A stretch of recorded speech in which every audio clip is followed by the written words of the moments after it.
Hello and welcome everyone, whether it's early morning, afternoon, or late evening where you are.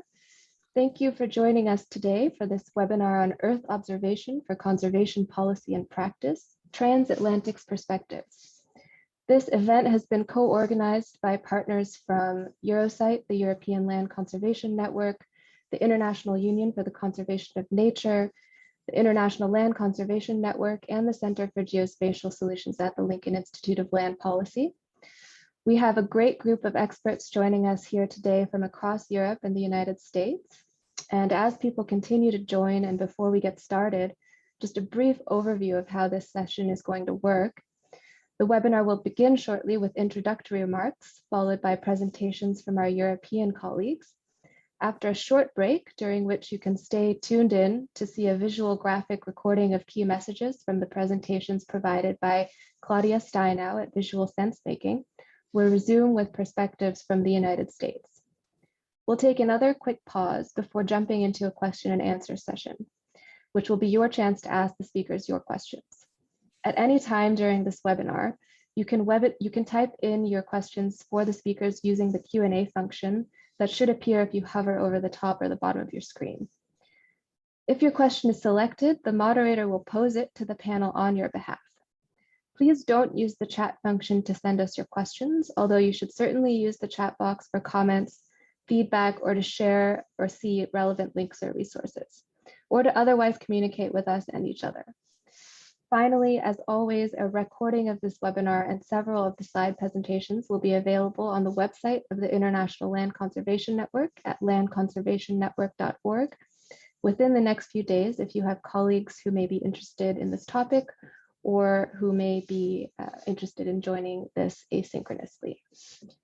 So with that, I will now begin the webinar by turning it over to Jim Levitt, Director of the International Land Conservation Network, who will start us off with some welcoming remarks. Jim, over to you. Good morning, Chani. I want to know, can you see me right now? There we go. Start your video. There we go. Well, it is such a pleasure to have all of you from Europe and from across North America to join us today for this session on Earth observation for conservation policy and practice. We are very fortunate to have experts from both sides of the Atlantic.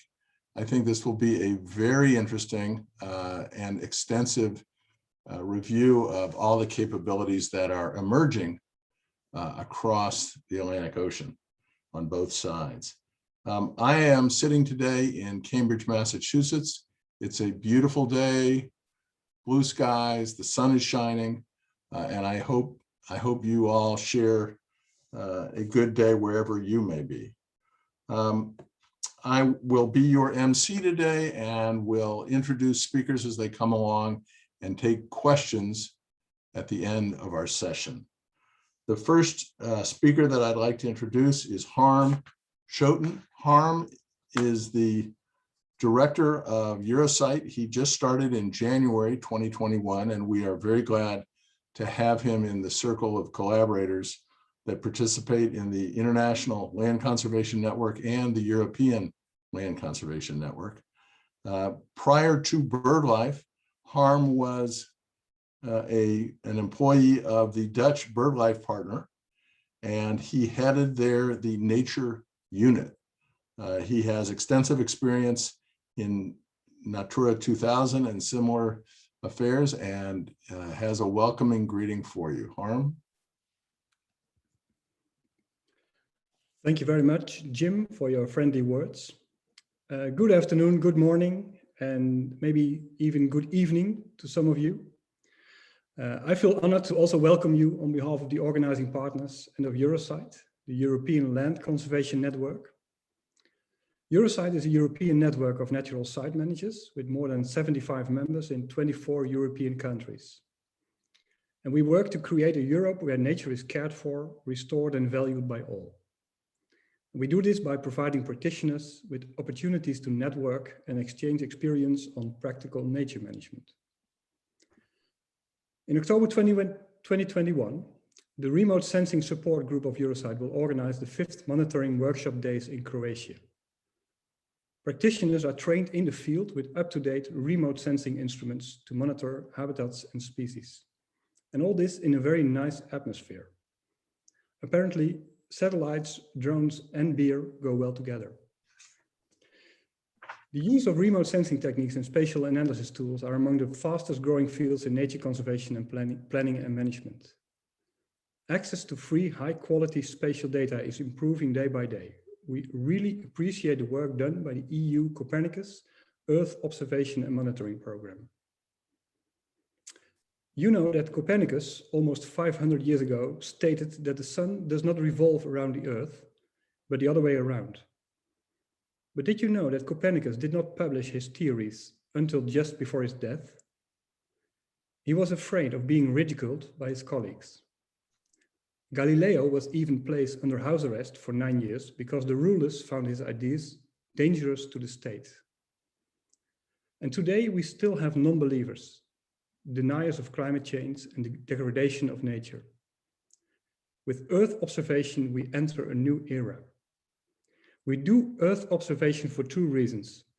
1, raising awareness among public and decision makers about changes in climate and nature. 2, improving nature conservation by creating better insight in what's going on. Jim, I'm really looking forward to listen to today's speakers. I hope their stories are no reason for grounding them, but their stories help us to understand the importance of changing our human day-to-day routines for the sake of the planet and human health. Thank you very much. Thank you, Harm. And now I have the pleasure of introducing Boris Erg, who is the director of the International Union for the Conservation of Nature, the IUCN, and its regional office for Eastern Europe and Central Asia, which is located in Belgrade, Serbia. Boris has been with this particular office, the IUCN e-CARO, since it was established in 2015, with a view to implementing the IUCN program and supporting constituents in the IUCN statutory region, East Europe, North and Central Asia. He's particularly interested in good governance, transparency, and the long-term protection of biodiversity and sustainable use of natural resources. Boris, the floor is yours. Thanks, Jim. And yeah, once again, good morning, good afternoon, and good evening, and welcoming participants from wherever they come. Most welcome to join this webinar today. On behalf of IUCN, International Union for Conservation of Nature, probably the oldest world's conservation network, I have to say that we are all very excited for being given the opportunity to take part in this new innovative initiative. As being already said, we are amidst a big transformation, and that's not just count for the conservation community, but for our society at large. And innovation and technologies have a big say in that. Over the past 70+ years since IUCN is in existence, that conservation landscape has changed a great deal. So we very much welcome being part of new initiatives that would embrace new technologies and new opportunities, and to explore new avenues for partnership and making our work even more impactful. It's ever more important as we are embarking on a new decade and even beyond 2030 on a new global agenda, and raising the bar when it comes to our global target, now reaching 30% of land, with climate dialogue and discussion, with President Biden's new initiative, giving it a new swing. So those are extremely important global initiatives that take place at this moment. Here in Europe, and in particular the region where our office is based in the Western Balkans, we have the Green Deal, the new overarching initiative, and in the Balkans we have the Green Agenda. And all this actually can be enhanced by using new technologies and supporting planning and decision making. enviroLENS is one of those projects, and we are very pleased to what it has achieved, knowing that this is only the first phase of a long process in making technologies available and making information available, supporting not just planning, conservation, and other types of work, but also helping decision-making become almost like real time. So I also very much look forward to having good presentations today and good questions and some fruitful discussion and bringing this process forward. Thanks once again for having IUCN, and thanks for giving us the opportunity to address participants at the beginning of the webinar. All right, thank you, Boris. That was very helpful. It's so nice to have both you and Harm here with us today.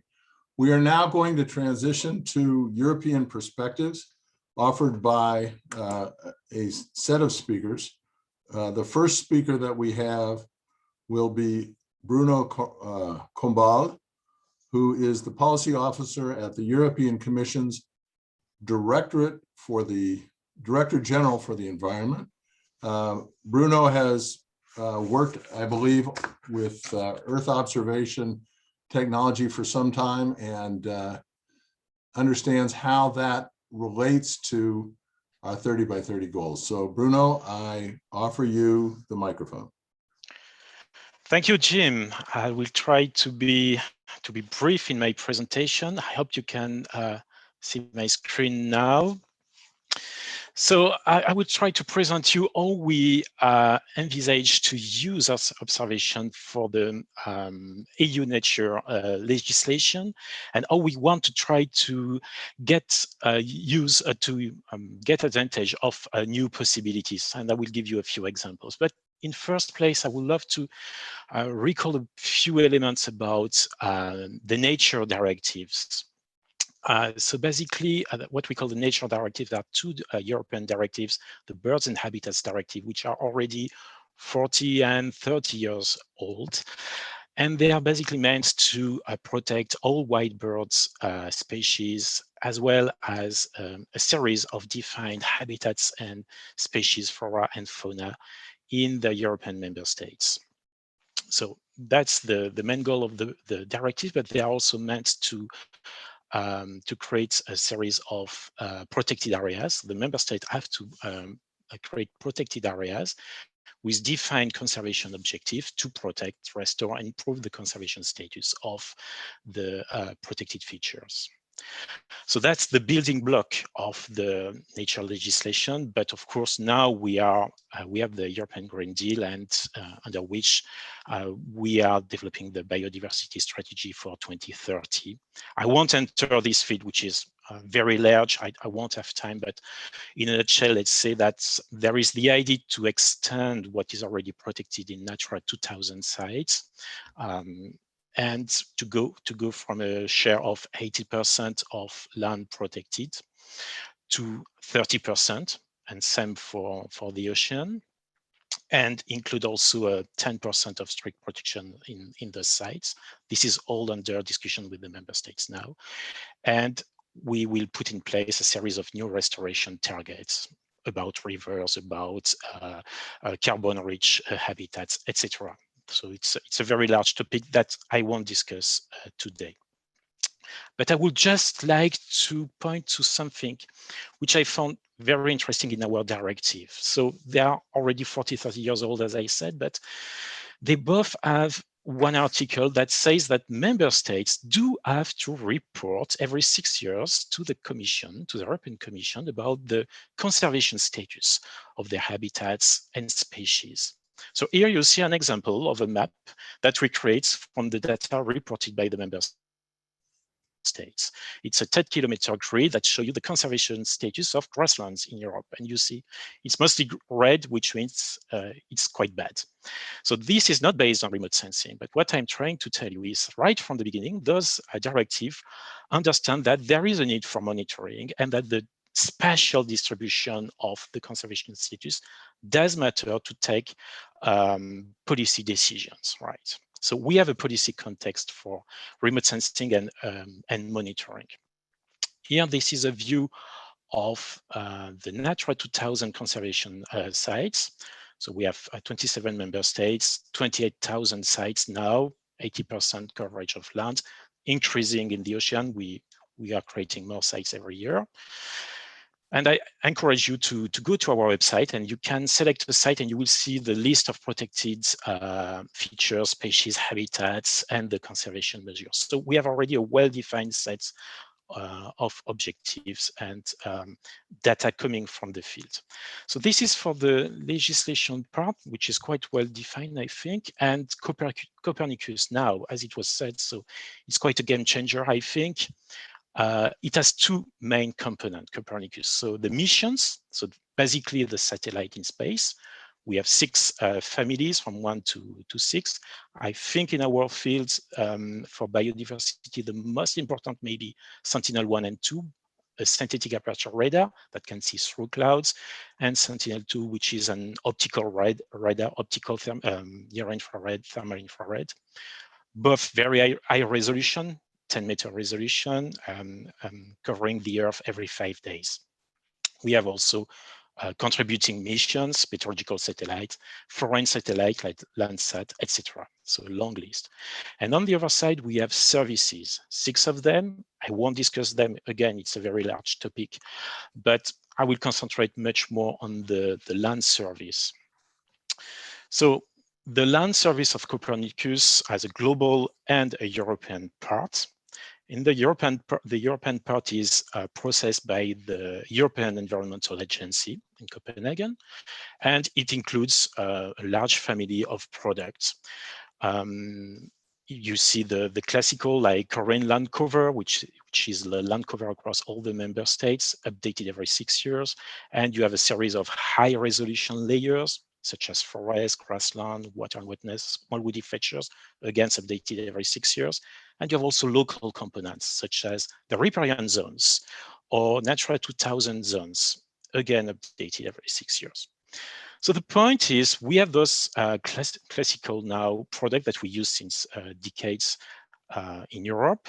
And in our DG, we were thinking that now we have Sentinel cover, with very high repetition of observation. We have cloud computing, so let's try to go a bit further. So we decided to develop a new category of products with the goal of taking the data and bringing them to everybody, which are decision makers, NGOs, landowner, etc. So we started with a product with the intention of mapping land cover change on an annual basis in all Natura 2000 sites, plus a buffer of 2 kilometers around. And so it's land cover change plus an extra about grasslands, because grasslands are of high importance in terms of biodiversity and policy. And the idea is to detect loss and gain of grasslands, European scale, and also within the sites, updated every year. And also we are trying to say something about the loss of biodiversity by trying to detect intensification, by detecting mowing, plowing, human activities, and abandonment on long term. Of course, we try to go back in the past up to the beginning of the Habitat Directive. So we try to go back to 1992 using Landsat imagery. And after 2015, we use Sentinel-1, a combination of Sentinel-1 and Sentinel-2 to continue tracking every year the evolution of the site. And all this data is provided to the public in a website. So I won't demo the website, I do not have time, and it's still under development. So you see just here the prototypes, but basically the idea is to have a way to let people visualize both the situation at European scale, a bit like the map I shown to you at the very beginning, so that people can know where there are hotspots of changes, where you have the most critical changes for grassland in Europe at European scale, country scale, regional scale, which is also useful maybe to trigger a second level of studies, which is not necessarily based on remote sensing, which can be an in situ visit, whatever. That's depend on the situation. And at the same time, we would have a site view. We will be able to, we will let people monitor the changes at the level of a site. So here, for example, you see a site in Czech Republic with the evolution of the grassland cover within the site. So the same site will be visualized as a land cover. So here you see in pale yellow croplands, in yellow here, this yellow grasslands, and you have a tool here that will show you year after years the evolution. Of course, there are much more data that comes from this website, and that will be completely available for download for anyone. There will be also, as I said at the beginning, indicators of intensification. So here you see the processing of the detection of mowing in this Czech site for the year 2018. So you see that you have parcels with 0 mowing and some from 1, 2, 3, 4 mowing a year. And also a detection of plowing, which is also an indication of intensification. Here, grassland with no plowing, and here grassland with plowing. So those information will be provided for free to everyone, and from expert judgment, you can start working on those situations and draw your conclusion. So we act as a high-level data provider in this case. So I won't go much more in detail. The overall system should be finalized and made available early next year. I cannot resist to talk to you about another similar case. I won't have time to show it to you, but I encourage to use one of those links because it's following the same logic. So we have done a story map. So if you use the first link, it takes you to a story map that will show you how we think we can use detection of surface water in Europe with a monthly monitoring of surface water. This is doable thanks to a product created by the Joint Research Center of the European Commission, which is called Global Surface Water Explorer, based on Landsat and processed with Google Earth Engine. And this is a very interesting product because it shows you not only the detection of surface water at Landsat resolution, but also the recurrence of this the surface water on a monthly basis. And it's able to tell you if a surface water is permanent, is seasonal, if it is recurring every year, or if it has changed. So again, we think it's potentially very interesting because there is this time dimension that is brought by the new generation of satellites. Landsat is not very new, but also with this new capacity to process huge amounts of data. So now we can access the time dimension, not only the spectral dimension. And we can start to say something about the phenology of humid areas, of grassland, etc., which is potentially very interesting for the biodiversity. But this is certainly something we will try to explore more, following a similar logic to what we are developing now for grasslands. So I cannot really conclude here because, again, it's a very vast topic and there are many things to say, and maybe we will have an opportunity to discuss that in the question and answers.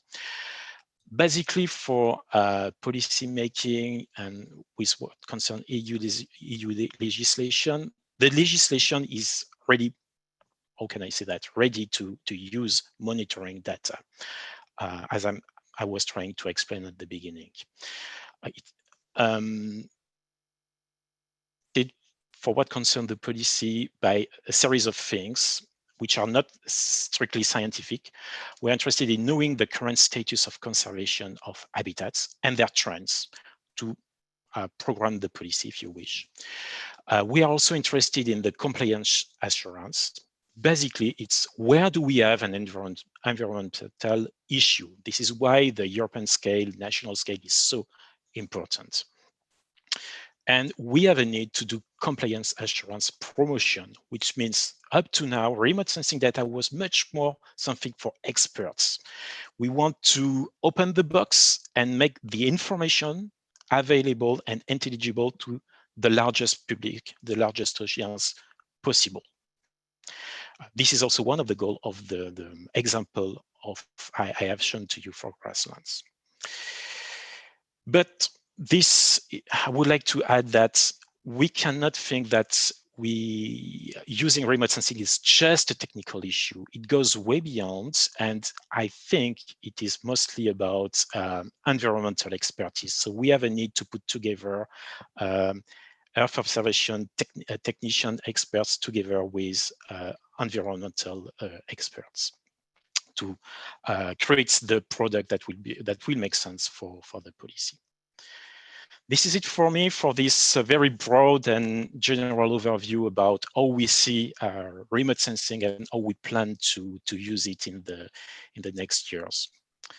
Thank you, and Jim, over to you. Thank you, Bruno. That was very interesting, especially the part about transparency of all this information to the general public. I think it'll be very useful as we go forward. My next introduction is for Alexandra Ibrahimova. I hope, Alexandra, I pronounced your last name fairly correctly. Alexandra is the IUCN regional, is with the IUCN Regional Office for Eastern Europe and Central Asia. And we will also, she will be joined, I believe, by Mario Dor from GeoVille. So Alexandra, if you're ready to take the screen, it is yours. Thank you, Jim. Okay. Can you see my screen now? Yes, we can. Perfect. All right, so today I'm really happy to present, together with Mario from GeoVille, one more example of a tool that can really make the spatial data even more available, more accessible for the non-Earth observation experts from different fields. It is the enviroLENS project that is funded by the EU Horizon 2020 program. And as Bruno said previously, we really aim to make this data more available for everybody. Okay. So the project was initially developed with the main focus on legal compliance, and it was aiming to bring Earth observation and legal communities together, which are two quite different sectors. So we wanted to facilitate the use of satellite data by giving access to the information on the environmental incidents. But during our work, we also understood that it could be equally useful for the conservation policy. So for example, one of the uses that of the portal that we mapped was supporting the habitat protection needs. This project facilitates our access to data and its understanding. And as a result, it can then be used to guide and support decision-making and really support the conservation policies. The project is implemented by a consortium of partners with GeoVille. Mario will be presenting later. GeoVille is leading on the enviroLENS portal development and also coordinating all the partners. Joseph Stephan Institute worked on data semantics with ELCN Miner and associated legal discovery tool, which I will show you later. Synergize focused on Earth observation toolset, while the Aristotle University of Thessaloniki, ALF, was dealing with Earth observation modeling and essential variables algorithms. We at IUCN and also DLA Piper, our legal partner, we are contributing by demonstrating and validating the value of using Earth observation in the environmental law and policy areas. So in this project, we were addressing different challenges. So the major challenges that we see in the policy making and legal sectors are, like, for example, limitation of time and human resources and financial resources, remoteness and timeliness of data availability. We cannot be at once in all places. And also we need to take into account the scale of violation or the scale of the area of interest, for example, for deforestation.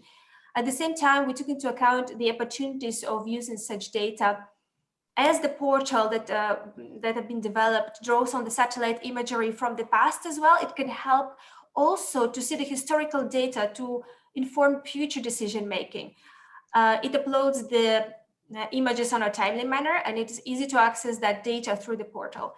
It covers the whole world, and it can eventually help to reduce number of inspections, and it can save time and money. Now, Mario, over to you. Thank you, Alexandra. A few words about the portal itself before you get a more detailed look into the services we developed. The portal itself is in a beta version right now. It is available through controlled access. This is mainly available for all the use case stakeholders which we are working together in the last months to get their feedback how the portal can be integrated in their daily business, in the daily processes, but also to get their feedback what can be improved in the future and how can we adapt and develop the portal in the next steps. The portal itself has 3 services at the moment developed. This is the legislation discovery tool, the exploration tool, the monitoring and alerts tool. The legislation discovery tool is mainly a search engine for legal documents, including geospatial features developed by GSI. It is currently using the ELCN database that covers the European Union, but it can easily be linked to other databases if we see the demand and have the opportunity to do this.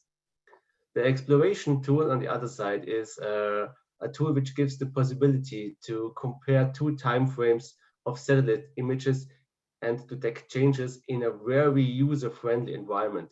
This is normally the first tool people get used to it because, as I said, we were focusing here to make the possibility to see changes, to get access to EO data in a very easy way, even for non-EO experts. And we have in the next step the alert and monitoring tool, which includes EO methods developed by our partners from Transatlantic, which this tool, it is possible to automatically monitor specific areas to set alarms if some specific events happens. Here, for example, we have this deforestation detection, burns cars, water level extent, or illegal constructions. So you can set an alarm if some event happens recently, or even you can take a look into the past, what happened in the years before. So all these tools have the focus, as earlier mentioned, to have an easy to use and to give non-EO experts access to this data and to these opportunities. So if we take a look a little bit into the detail in the system design on the next slide, Alexandra. Just a second, Mario. No problem. It froze for me. Yeah, here we go. Thank you. So the system design mainly consists of 4 major building blocks, which in the middle, the yellow one, is the ELCN portal, which is mainly a web portal, which is connecting all the other blocks together. So for the legislation discovery tool, we have this ELCN miner, this document search tool for this legislation discovery tool. We have the exploration tool, which includes the EO data provided from the Sentinel Hub.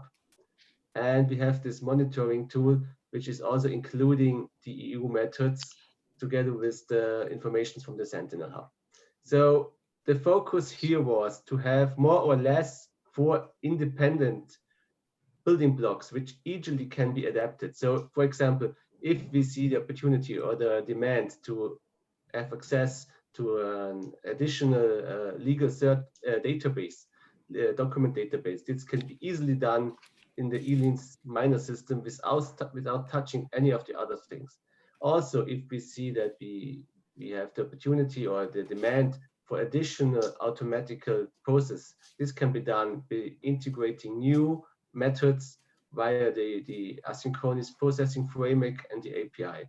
So really the focus here was to give us the opportunity in the future to react fast and easy to the feedback we gather now, to get to a standard where we can provide a portal which can be really useful for all our use case stakeholders in the future, and without changing the whole system. Just we have to change parts of it without touching the main system. So here, I think we have, thank you very much, Alexandra. I think we now can give you a short overview of the opportunities of the portal and the services itself. Thank you. Yes, thank you, Mario.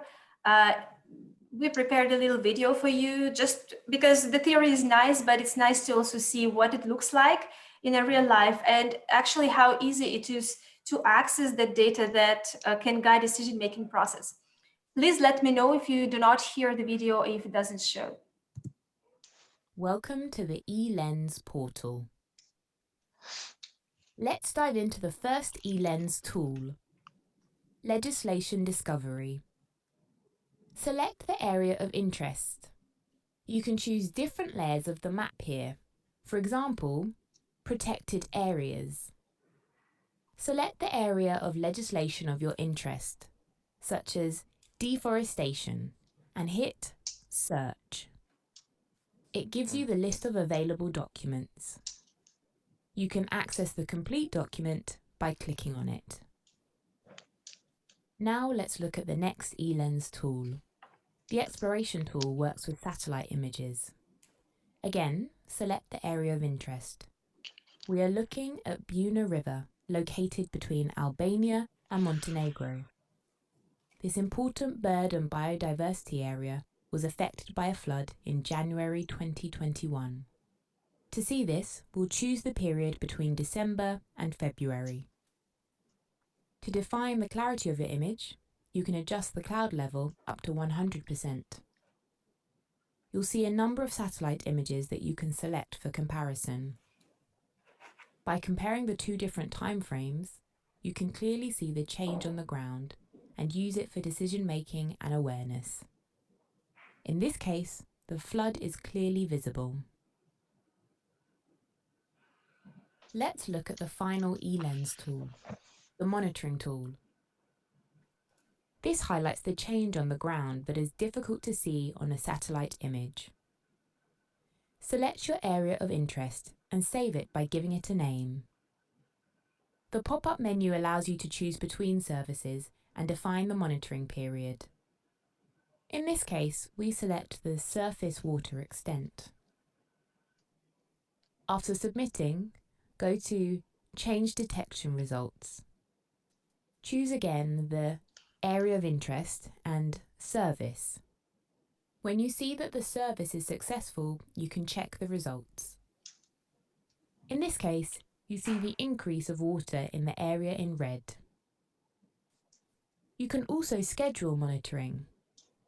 This tool is useful for long-lasting changes, like infrastructure development or deforestation. In order to set up the schedule, select the area, service, and date. You can select the frequency of monitoring and the threshold.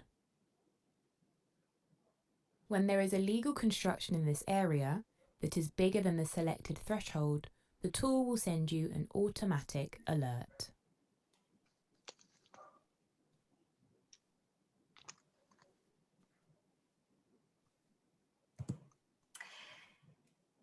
Okay, so this was just a glimpse of what this portal looks like and what it can offer, and it just shows how easy it can be done. Despite being a beta version, it already presents some data that is useful for conservation policy. After the portal was developed, we at IUCN looked into a real-life example of the potential applications on the ground and described the use cases. We ended up with 3 use cases at the moment, which was both due to the data available and the need expressed by the users in the first phase of the project. So the first one, you have seen briefly one part of it, about monitoring of protected habitats condition. The second one was illegal construction, for which the video set an alert. And the third one was deforestation, which was another very nice potential use case for the portal. Unfortunately, we don't have time to explore all the use cases here right now, but I will show you just how the portal can help monitor the habitat condition on the example of the former salt works in Montenegro. It's an important bird area in danger, where there are a few important bird species, and where users were interested in monitoring the level of water in the pools, in those pools that you can see here. On the portal, you can obtain information about the change of water over the different period of time in a different series of images that then you can use for monitoring. This is just one of the examples of the uses of the portal. It also provides variables such as bird scar detection to see the damage that was made by fire. Also legal infrastructure, we find it very useful, and deforestation detection. You can find more information about the project and the ELCN portal on our website and the social media page. We will, of course, share this presentation with our moderator so you can access these links. If you're interested to try out the portal for conservation policy or legal compliance, please contact us directly and we will help you with the access. Thank you so much for your attention. I will stop sharing now. Oh, yeah, that was really, really interesting. I think that parallel with some of the things that we're seeing on this side of the Atlantic, the ability to monitor is just advancing very, very rapidly. It's most impressive.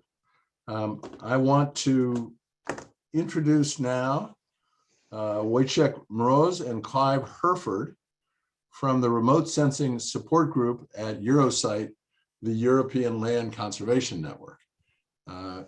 We have seen a little bit of what they are going to offer in a rehearsal, and again, this is very, very interesting stuff. So Wojciech, the microphone is yours. Thanks a lot for this introduction. So I'm Wojciech Mroz, project officer in Eurosite Secretariat, and I'm going to tell you a bit more about our way to enable access to remote sensing data and technologies from the perspective of site managers and practitioners.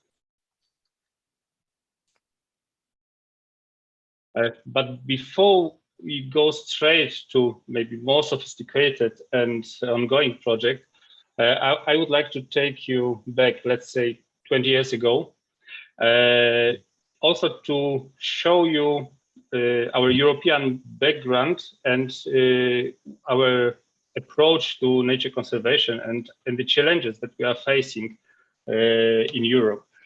So this is a slide from my PhD studies somewhere in the Eastern Carpathians in Poland.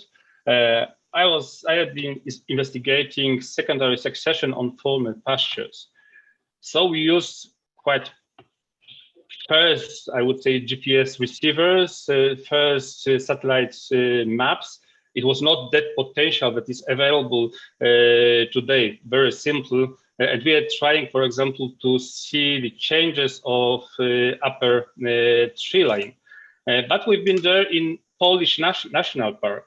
But hopefully we decided to move to the Ukrainian part. So at the same time, over the country border in the Ukraine, they were still managing the land. So we found these people that they knew exactly what should they do and how they should manage the land, how they should protect natural habitats, even without basic scientific knowledge, of course. So these two lessons were very important for my professional life. So thinking about traditional local knowledge, it's very important to respect it.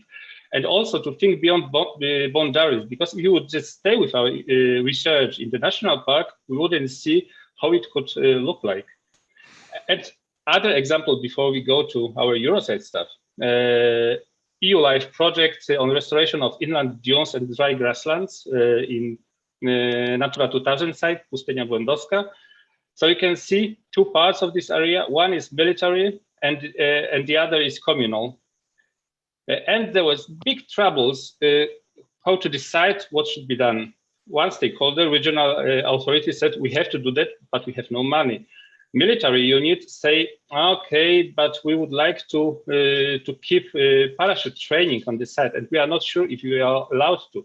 And scientists, they were just thinking for decades how to do that, and we could spend a lot of time there. But hopefully there comes EU Life money and projects. So we very simply using drones, drone monitoring, we decided what and for what should be removed to maintain this open grasslands. And we said to the manager, okay, you can just drive there and just remove all of this scrap to maintain these habitats.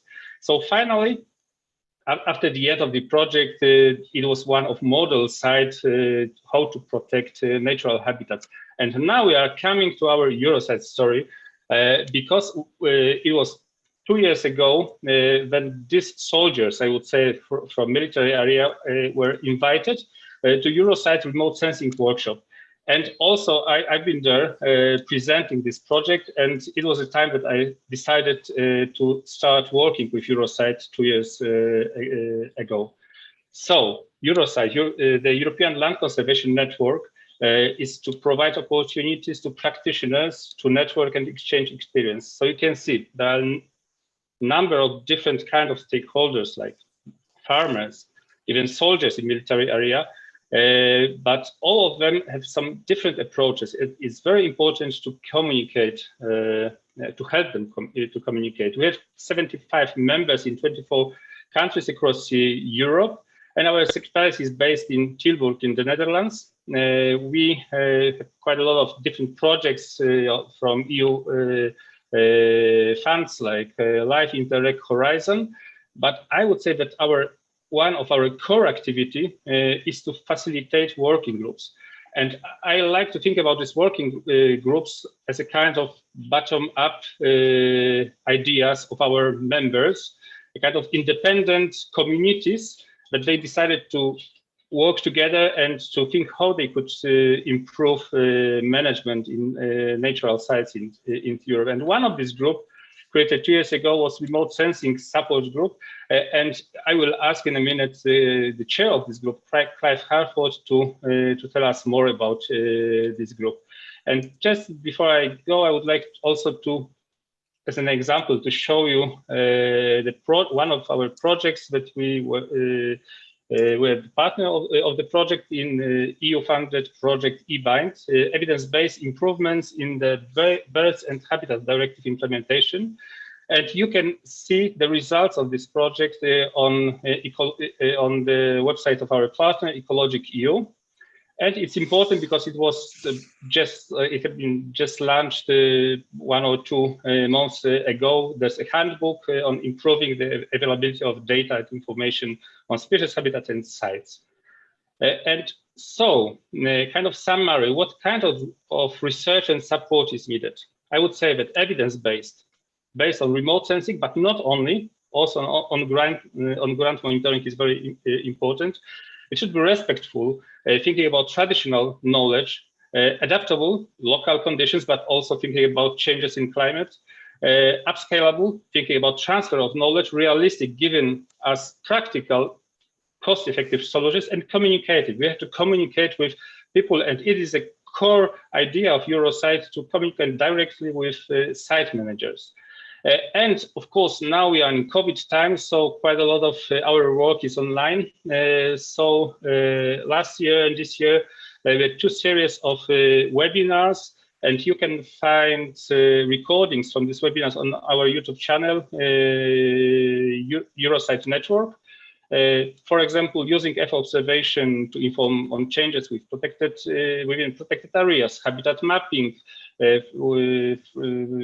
made by our friend from Cantabria University, use of drones to monitor tundra vegetation changes in Czech Republic by Lucy Kupkova, another member of our working group, or European Union's habitat suitability and probability modeling. So all of these webinars and even more you can find on our YouTube channel. So if you are interested to find some more information about Eurosite, you can just visit our website. You can write either to our chair of our remote sensing support group or to me. You can find emails here.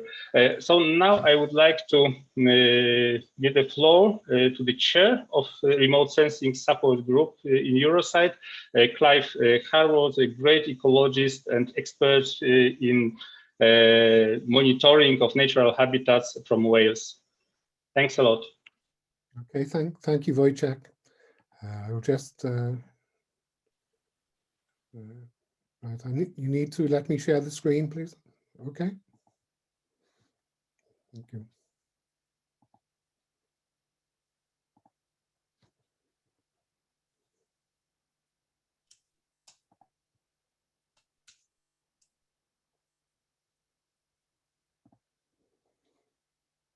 Okay, can you see this? I guess. Okay, so, excellent. Okay, so I'd like to just say a bit about the background to the Remote Sensing Support Group and what it sets out to achieve. The origins of the group are from a series of workshops for monitoring that Herm referred to earlier. So Eurosite has been holding monitoring workshops since 2013, every 2 years. And the last one of these was dealing with new technologies. And one of the suggestions from the floor at this workshop was to form a remote sensing group within Eurosite to support the sort of biodiversity land managers and sort of nature conservation practitioners on the ground. And this issue was raised again then by delegates in post-workshop correspondence. So we developed a proposal and put this to the Secretariat of Eurosite, who then added the work to the Eurosite work programme for the next 2 years. So this work programme was approved in autumn 19, and then just as we were about to get going, of course, then came the COVID-19 pandemic, which caused some rescheduling, the major one being that we've had to sort of move to webinars for the last, for last autumn and this spring. We have set 2 series of webinars where we were hoping to be doing face-to-face meetings. Anyway, the current distribution of contributors to the Remote Sensing Support Group is fairly widespread across Europe. As you can see, from the UK to Sweden, across to Ukraine and down to Cyprus and across to Spain. It's a fairly good coverage there. And these people who are contributing directly to the sort of the progress within the Remote Sensing Support Group. The main aim of the group at the moment is to establish a series of national and regional hubs to facilitate information exchange. And that's between remote sensing technicians and land managers responsible for delivering biodiversity management and monitoring. So most of the people who are contributing to the Remote Sensing Support Group at the moment, these are remote sensing technicians and specialists and sort of university-based researchers. But these are the people who are giving up their time and potentially also their venues in order to form these sort of exchange hubs. At present, the current distribution of the exchange hubs, so that would be, so that at the moment we have people prepared to set these up in Belgium, Croatia, the Czech Republic, Germany, Spain, Greece, Italy, Lithuania, the Netherlands, Poland, Sweden, Slovakia, and the UK.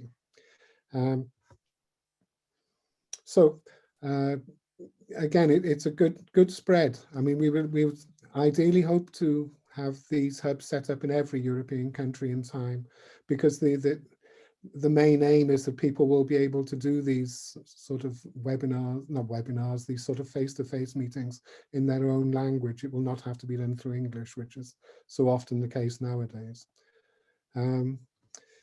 In this year, in 2021, the main aims of the group are, if at all possible, to provide at least a small number of face-to-face sort of within-country information exchange workshops through the existing hub network.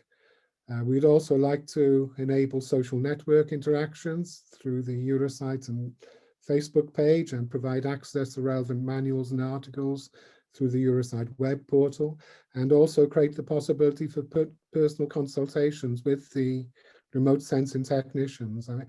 As you can imagine, that there is a huge gulf between what is happening through research in the universities and the familiarity and the sort of accessibility of this knowledge on the ground for the people who are actually managing the sites, who would, who know there's information available, but really know very little about how to access it or how much of it is actually open source and freely available to them.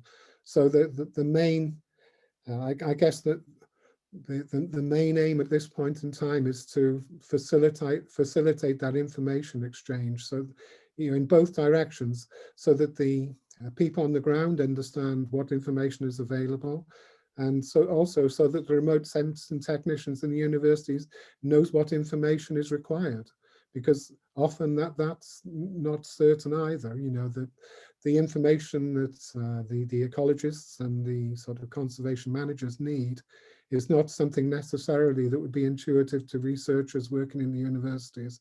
So again, it's a two-way information exchange.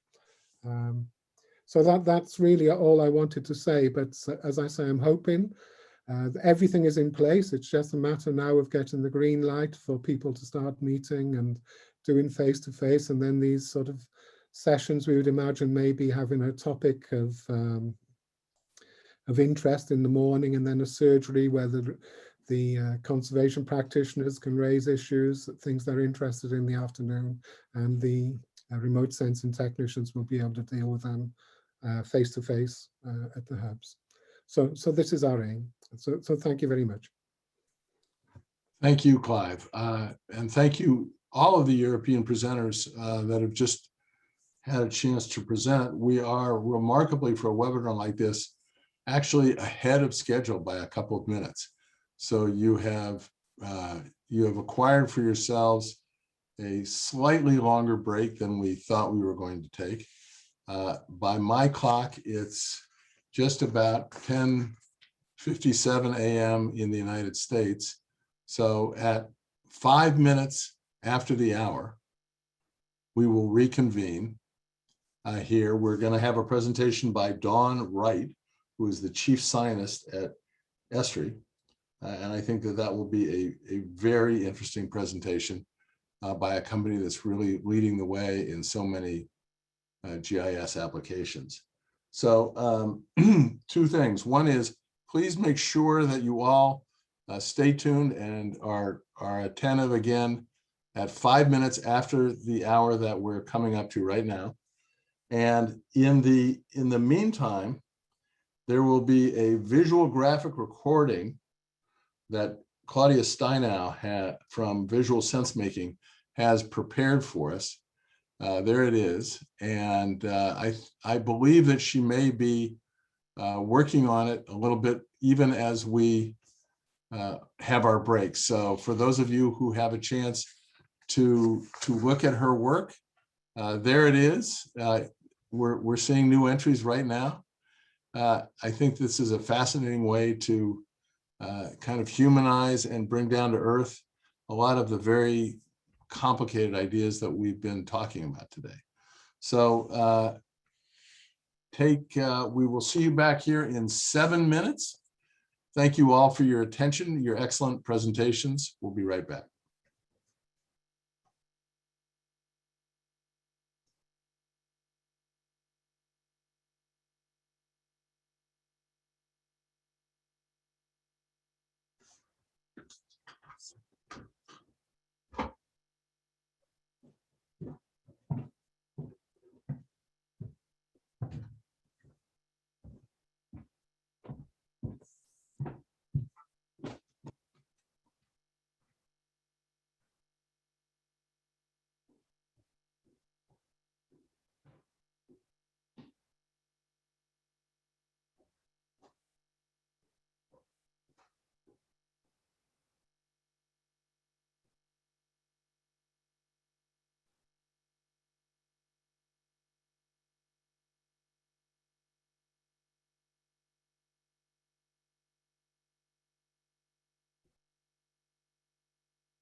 Welcome back to all of our panelists and participants.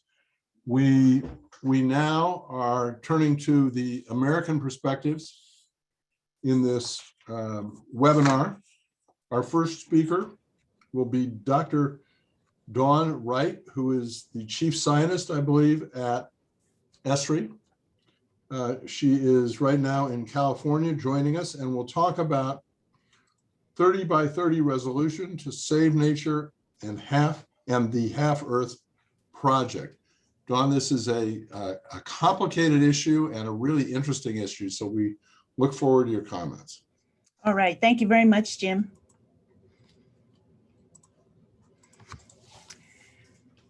So it's wonderful to be part of this webinar and to hear about the many European projects and perspectives, especially with the European Geosciences Union General Assembly having started just yesterday. So things are converging really, really well. I've been asked to speak from the American side, and indeed to give you a policy context that focuses on the Half Earth project, as well as 30 by 30. And one of the things that is very interesting about Half Earth, I'll start off with talking about that project, is that it has really developed some of the foundational science that many of us are relying on now, which places species front and center as the core unit of conservation concern. And so that's what you're seeing in the rotating globe, a map of global species range rarity on both the Earth, land surface, and in the oceans. And as we know, species are critical elements that underpin the ecosystems that constitute our landscapes and our seascapes. And many of us look at them as nodes in a very intricate web of life that ultimately benefits nature and of course benefits us. So ensuring that species are represented in our characterizations of the planet's biodiversity is for many of us a necessary first step in safeguarding them from extinction. So to this end, the Half Earth Project, which is the brainchild of E.O. Wilson, the famed naturalist, and the E.O. Wilson Biodiversity Foundation. This project tracks conservation progress at the species level and aggregates this information to identify places where additional conservation actions will best contribute to the preservation of biodiversity. So to this end, one of the primary goals is to provide a globally and taxonomically comprehensive mapping of species distributions for use in conservation planning. So what you're looking at here is a snapshot of the Half Earth Project map, which is a joint effort of Yale University and the Map of Life Network, the visualization and data science company Visuality, and our company Esri. And with this map, you can interactively explore global biodiversity data, priority areas for conservation, various biodiversity indicators. And with regard to the land, it is now possible with this to look at global patterns of species richness and rarity for all the known species of amphibians, birds, mammals, reptiles, cacti, and conifers, derived in part from remotely sensed land cover products. And the group is also working very hard to do the same for the ocean as well. One of the most recent and important updates to the Half Earth map introduces the concept of national report cards and a species protection index, which is seen here focused on China. And the idea here is to help to measure how many species groups are protected by each country's conservation efforts, focusing at the national level on how conserved places are protecting the species within them.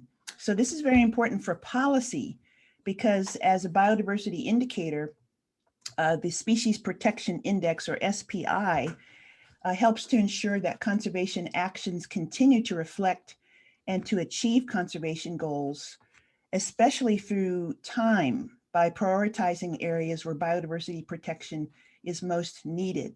So the SBI is a one-time indicator, but it can also be updated regularly to reflect any additions to protected area networks. And for countries with low SPI values, the layers of priority areas for conservation can show where efforts can be directed to make the most rapid gains in species protection.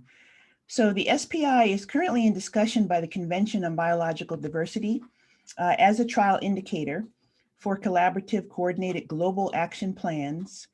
And it's also on offer to the UN World Conservation Monitoring Center, the Group on Earth Observations Biodiversity Observation Network, which we know of as GEOBON, and the IPBES, the Intergovernmental Science Policy Platform on Biodiversity and Ecosystem Services. We are going to be releasing a new book here at Esri Press. My colleague Christian Harder and I are releasing the third volume of a series of books called GIS for Science, but this third volume focuses mainly on biodiversity issues, and it's called Maps for Saving the Planet, and it includes a foreword by E.O. Wilson as well as a substantive chapter on the Half Earth Project and many, many other important projects. So that's coming soon.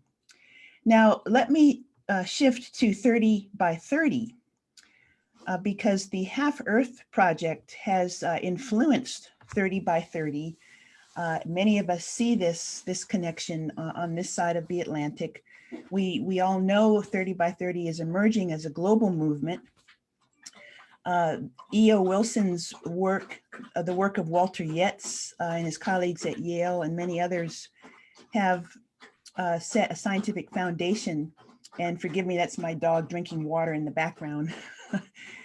This has inspired 30 by 30 in many aspects. And of course, 30 by 30 means protecting 30% of the land and the sea by the year 2030. This is gaining momentum, as we know, and it's gaining momentum, especially in 50 countries that constitute the High Ambition Coalition for Nature and People. So this is influencing our efforts at Esri, certainly, and of our colleagues. If you're not familiar with the HAC, it's an intergovernmental group of more than 50 countries. It's co-chaired by Costa Rica and France. And for the ocean, it is led by the United Kingdom. And as with many other groups, it's championing a global deal for nature and for people that can halt the accelerating loss of species, protect vital ecosystems that are the source of our economic security. So it has, as with many other initiatives, similar goals for sustainable management, the new spatial targets to protect biodiversity, which are the 30%, improve management of existing areas, of course, gaining increased funding, especially from governments, and clear and forcible implementation mechanisms. So many are referring to this as a Paris climate type of gathering of UN states that are making biodiversity commitments. But these commitments need measuring, accounting, and accountability.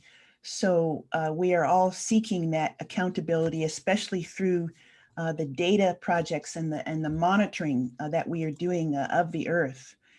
It was very nice that Boris mentioned the US President's executive order, and indeed President Biden, Vice President Harris did issue an executive order on January 27th, right after President Biden took office. And this order commits to the goal of conserving at least 30% of US lands and oceans by 2030. It's launching a process of stakeholder engagement, which is very complex, as you can imagine, from agricultural and forest landowners, fishermen, tribes. So the indigenous perspective is extremely important, as was mentioned earlier by Wojciech. States, territories, local officials, and others to identify strategies that will result in broad participation, but also broad measurement, accounting, and accountability. So we're seeing a very nice move to this end. Hawaii started this in 2016 They have already committed to managing 30% of their nearshore marine environment by 2030. The state of Maine now has a climate action plan issued by their governor. The state of South Carolina, there's a bipartisan group of state legislatures, which for us in the United States, the word bipartisan is absolutely glorious. And they have developed South Carolina 30 by 30 Conservation Act to help their efforts. Virginia has established a data-driven land conservation strategy called Conserve Virginia to preserve high conservation values across their state. And here in California, we are very proud that our governor has issued an executive order.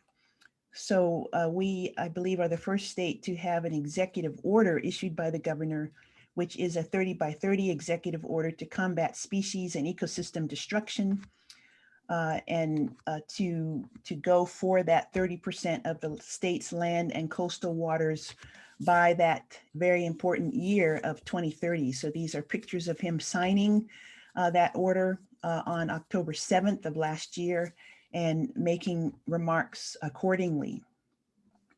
Now the governor has reached out to us at Esri to be a technology provider in this effort, but it's the California Natural Resources Agency that is leading it, along with several partners such as the Nature Conservancy, the Resources Legacy Fund, the Audubon Society, many others are now diving into this effort to undertake this and to engage Californians in advancing this state commitment.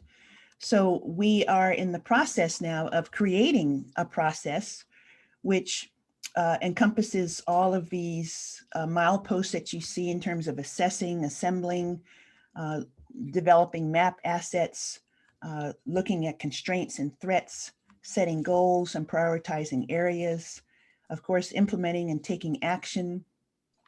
We have to, among these milestones, we have to organize and engage participants in a network. We need to create an open platform, which has been started at this web address, www.californianature.ca.gov, where you can see over the next several months and years, there will be open science and modeling tools, open data, the leading applications that are being developed by the network, public access. So this is our dream, and this is what we're going after as we in California move headlong into our 30 by 30 commitment, which was ultimately, again, influenced by Half Earth. Now, I really want to also make a final quick note on the practice side, especially as a segue to my good colleague, Jeff Allenby. I can't resist giving you a sneak peek to a project that will actually not be officially launched until this summer. But this is a special project that's driven by the need for trusted, accessible, and high resolution global land cover, which we have seen on the European side. Land cover, I think we're all looking for on-demand land cover to improve planning and to monitor change. So this is an initial collaboration among 3 mission-driven technology companies. The Impact Observatory, which is a new company that is bringing machine and deep learning algorithms and data to bear for sustainability and environmental monitoring. Microsoft is well known. Esri, my company. The 3 of us are working together on this project, which is currently building a global land cover map and also evaluating deep learning models. We are using a 10-meter near cloud-free mosaic produced with Microsoft and the Impact Observatory working on this using Sentinel-2 data. So it was very nice that Bruno has already explained the high resolution optical data that are Sentinel-2. This is being hosted on Microsoft's planetary computer. We're using a 10 class tier 1 Anderson classification with training data provided by the Dynamic World Project, along with the National Geographic, Google, and the World Resources Institute. So Jake had a question in the earlier session about how some of these can be particularly useful for this type of product can be useful for land trusts and other conservation areas looking at things on a small regional scale. So right now our test target areas are coming along very nicely. This is a first look at the classification for the Mekong River Delta and a small area outside of Rwanda. So I just wanted to give you that first look as well. And I believe I'm out of time. So thank you so very much for inviting me and for listening to this presentation. Dawn, thank you. There's so much important work going on at Esri and in conjunction with Dr. Wilson. So we really appreciate your giving us your time to share that with us. It is my pleasure now to introduce my friend and colleague at the Lincoln Institute, where the ILCN is based. This is Jeff Allenby, who is one of the founders of the Center for Geospatial Solutions, also a part of the Lincoln Institute of Land Policy. And Jeff is going to talk to us about new tools and data sets for private land protection and public-private partnerships. Jeff, the microphone is yours. Thanks, Jim. So as Jim mentioned, I work for the newly created Center for Geospatial Solutions at the Lincoln Institute of Land Policy. This is a group that was created after a series of conversations with one of my colleagues, Breeze Robertson, who's going to be presenting a little bit later, on really the need for environmental organizations to better use technology across their work, from early planning to monitoring and management. And what it really comes down to was we continuously had to try to answer the question, why is it so hard for environmental partners to use technology? And we had our thoughts and kind of talking amongst ourselves. We had some similarities, and talking to other partners in the space saw a lot of similarities. And what we found was it really kind of boiled down to a number of topics that for a lot of partners, a lot of organizations, if they're not a bigger international NGO, is, there's some common barriers to entry that we are seeing. They might not know where to focus their efforts. There's just so much technology, and it's always coming out, and there's so many different pieces to it. How do they figure out what technology applies for their challenges, and how do they begin to incorporate that? There's also just an onslaught of new information and tools being generated on a daily basis. And a lot of partners didn't know where to go to get the information they needed for their specific core questions that they're trying to answer about where they should be working or what they should be doing. And even if they could find that information, or they did have access to those tools, they might not have the staff or the expertise to be able to do it, especially around the Earth observations and remote sensing world. And it's a somewhat specialized skill set that a lot of organizations don't have dedicated remote sensing staff or expertise, or the ability to handle really big data sets that are coming through. And, as a result, it just wasn't accessible to them. So they made do with what they had. And, it wasn't bad, and it wasn't, not effective conservation, but it may not be getting the full picture of what they could be doing. Similarly, there's a lot of work going on right now on kind of the cutting edge of technology around things like machine learning, artificial intelligence, and how it applies to, the just massive amount of new data being collected from satellites or, field data, and really looking at new methods to be able to leverage machine learning to be able to kind of filter through all the noise and really pull out those signals for important landscapes. That was a specialized skill set that was almost completely inaccessible to small organizations. And so as we were going through these conversations, Brees and I, and increasingly others, really saw the need for a new organization to be able to kind of come in behind a lot of other organizations and help fix these issues. Fundamentally, we wanted to help partners ask the right questions about where they should be working, what they should be doing, what they should be focusing on, and transform the right data into actionable insights about the landscapes in which they're working. At the end of the day, a lot of organizations don't want to be bothered or don't have the time or the capacity to deal with all of the analysis. They just really need to know where they should be working, where they should be sending staff, what landscapes they should be focusing on and protecting. And so we really saw the need to be able to help empower organizations. And so we created CGS really as an organization to kind of help partners understand where they are, meet them where they are, and make sure they have access to everything they need to be as effective as possible.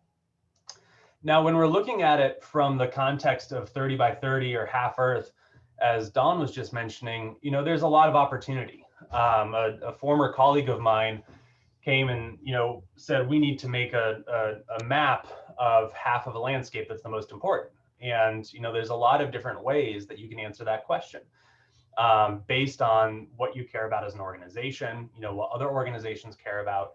And so we really looked at creating new methods and new technologies to move from just working based on what opportunities come in the door to you to really a strategic outlook on identifying priority landscapes and working with partners to be able to make sure that they're protected, whether that's for biodiversity, cultural heritage, you know, carbon and climate mitigation. There's a lot of different opportunities to be able to work on that.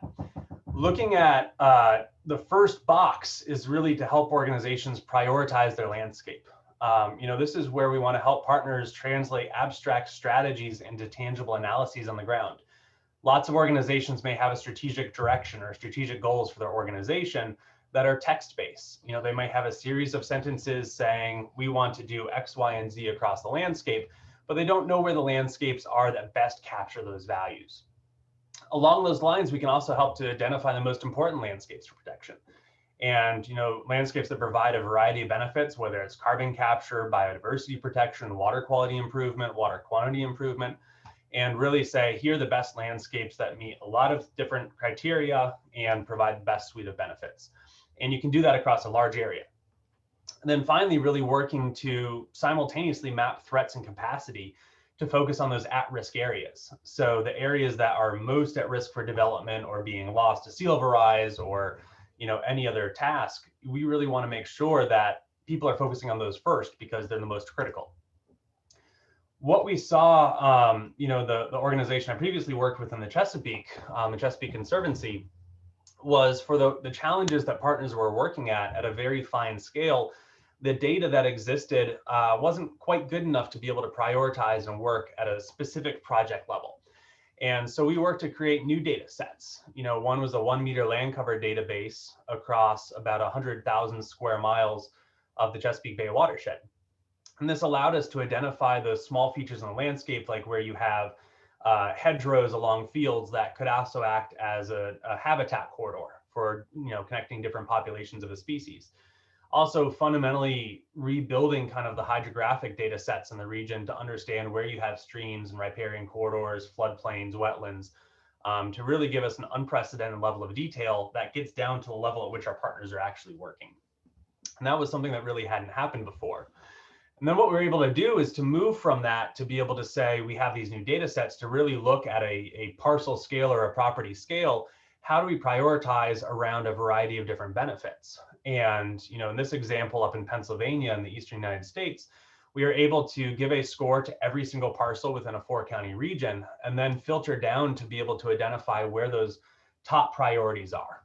And this really helped our partners on the ground understand, you know, whose door should they knock on or send a letter to talk about the potential for a conservation easement or a restoration project, where before it was really more opportunistic and waiting for willing landowners to come to them.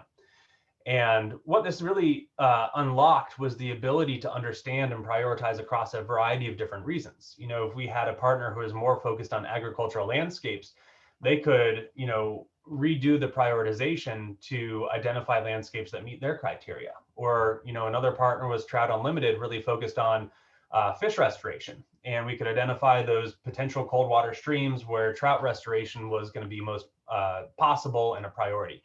And so you can almost create individualized data sets from a single core master data set to really be able to understand and direct different partners exactly where they should be focusing on. Now, once partners have figured out kind of the opportunities out there and where they might want to focus their time, the next step is to really work on securement and actually protecting properties. In the US, a lot of it is done through conservation easements or sometimes fee simple acquisition. And understanding there's a lot of different models around the world, but we're seeing a lot of benefits to using technology within the securement process as well, just, you know, from everything from documenting baseline conditions in a standardized format to be able to improve future management, identify, where you can have management plans to say we want to restore wetlands or, manage for a specific species, and really have a consistent and standardized structure across an organization. We're currently working with the Nature Conservancy of Canada across the entire country of Canada. They manage somewhere around 13 million hectares of land, to be able to just really build an organization-wide data model to be able to understand everything that they have and all the things they're managing. One of the other things that we see from this is kind of a secondary benefit is improving accounting for global conservation initiatives. There is a large-scale challenge currently through things like the World Database on Protected Areas or the other effective area-based conservation measure databases to track global conservation initiatives. But a lot of partners don't have solid data sets for the boundaries of land that they own or that they're managing along those lines. And really, getting technology engaged in the securement process can help streamline reporting downstream from there. Similarly, it's moving the concept from databases, not documents, and understanding that a lot of partners right now live in a world where you might have paper-based monitoring forms, or you might have, document-centric just repositories for all of the information about your properties. And fundamentally, these really aren't accessible. So we're really working with partners to take a more technology-centric design, so data is managed very intentionally from the start. So from the first time you step foot on a property, you're looking at how that data is incorporated into a larger data model, what else it can be used for, how it can be used throughout an organization, whether it's for reporting to a funder, whether it's engaging donors and volunteers.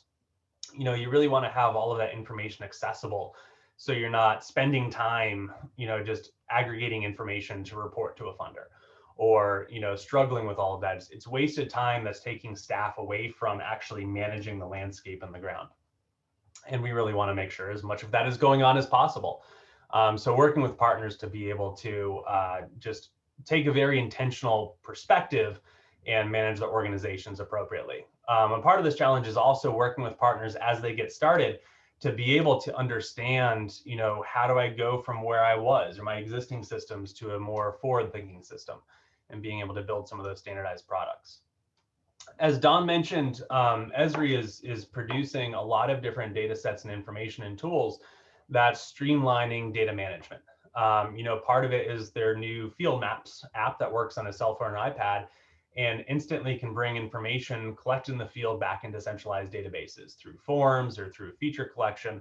And we're really seeing a lot of partners leverage that to be able to quickly collect information in a standard format and eliminate a lot of those challenges where you just might have someone writing something differently. You can pick through drop downs, and those little things can really add up in terms of an organization's effectiveness as you're going through. Really looking at documenting those areas of interest by combining field and desktop analysis. So you can have staff out in the field be able to mark a point that was interesting to them as they're walking around, then come back and leverage different satellite information to really dive in and understand, what was I seeing? How has that changed over time? Or flag it for future review to be able to say, this looks like it could be a good restoration opportunity or is a threat. How do I make sure this area does not change over time because it's a priority for me? One of the other things that we really see on the outset and increasingly is identifying co-benefits of conservation that may be beyond an organization's primary mission. A lot of organizations are managing land from the perspective of biodiversity or for water quality or for historic view sheds or anything else, but they're not necessarily tapping into all of the co-benefits like water quality improvements or carbon sequestration. And really, as we start to see, larger data sets and new tools coming online to be able to make accurate estimates of carbon sequestration potential, you're seeing new models that are allowing organizations to tap into the multiple benefits and really talk about and make that part of the narrative of why this land conservation is so important, is because it's providing a multitude of benefits that are really helping partners out. Now, once properties have been secured, it becomes a long-term challenge to look at monitoring. There's a variety of benefits to using remote sensing and Earth observations for monitoring. You know, some of it is to identify those minor threats before they escalate into major issues. A lot of what we're seeing around illegal logging, you might see a road being cut through first before large-scale deforestation. And similarly, how do you maximize efficiency of limited staff time and resources so you can send your boots on the ground exactly where they need to go first, as opposed to, you know, trying to do everything everywhere. Really, you know, what it all comes down to is ensuring conservation actions are having their intended outcomes and making sure that we don't have, you know, nominally protected land that isn't protecting biodiversity or anything else that we're looking at. Esri has a lot of tools and benefits accessible through the Living Atlas, where you have Sentinel, you have in the US, the National Agricultural Imagery Program, you have Landsat, MODIS. All of these are analysis-ready data sets where people who know how to do remote sensing can pull them into a desktop GIS and be able to do what they need in their area. They also have, you know, complete timelines, so you can do that change analysis. Jeff, you've got about a minute left. All right, thanks. What we're also seeing is for less technical partners, organizations like Upstream Tech is providing more of a software as a solution service where you can go in, they have imagery, you can bring in your properties, you can look at 3D views and different indices to be able to do that remote monitoring much more easily without needing to know all of the remote sensing side of things. And we're really seeing, you know, that providing less technical partners with a lot more capacity than they traditionally had. Throughout this process, we see a lot of opportunities to embrace technology. And, you know, through CGS, what we're really working on is building out that partnership ecosystem where we're connecting the people who have access to technology or data with the people who need it on the ground, and trying to play as much as possible matchmaker between partners working on similar issues around the globe. Where we go from here is really looking at creating these global models that scale down to locally relevant action, because that's where a lot of conservation effectively is going on. And we want to make sure those partners working at that local level have access to the tools and the information that they need. With that, I want to say thank you. I also want to give a quick highlight to Brice's new book being published by Esri Press next week. Protecting the Places We Love. It goes through a lot of different common tasks and topics around conservation strategies and how to use GIS for it. And I think it's going to be a great resource for people who are starting to get into this task to be able to really understand how they can use technology to help improve decision making. Thank you so much. All right, thank you, Jeff. That was a huge amount of information that you went through very efficiently. And congratulations, Brice, on your new book. I now want to introduce Dr. Odine Serrano, founder of the Countering Wildlife Trafficking Institute at Earth League International. Dr. Serrano is going to share with us some thoughts on collaborating across federal agencies in the United States for environmental management and the need to address environmental security through remote sensing. Odine, the microphone is yours. Thank you, Jim. Just getting my briefing up here. Okay, so yes, thank you, Jim. And I'm really honored to be part of your esteemed panel today. I'm really excited about being able to tell you a little bit about my background in regard to how environmental science and environmental security kind of came about through my lens.